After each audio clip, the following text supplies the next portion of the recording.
Thank you for the introduction. I'm excited to be here, and let's just get started.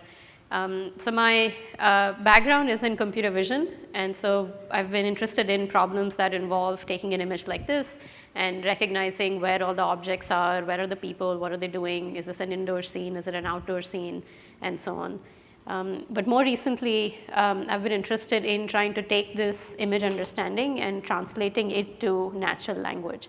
So for example, for this image, try and produce a caption in a single sentence that describes this image, or maybe tell a short story about this image, or answer a question about this image, and someday maybe even hold a natural language dialogue or a conversation that's grounded in the content of this image. Right? And so I think this intersection where you're trying to take images, understand them automatically, translate them into natural language, and communicate them in a way that's human-like, that often might require some common sense reasoning.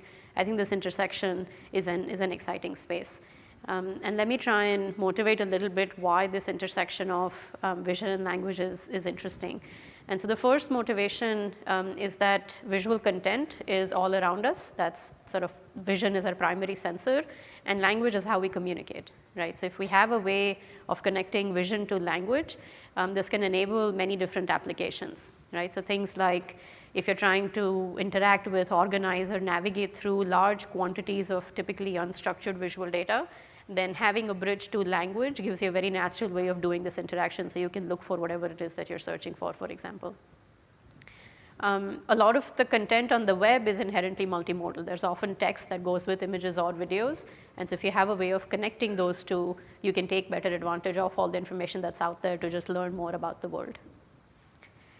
If you think of applications that involve visually impaired users, where they don't have access to the visual content, but they still have access to the language, and so if you have a way of connecting vision to language, they can access this visual content through the language interface.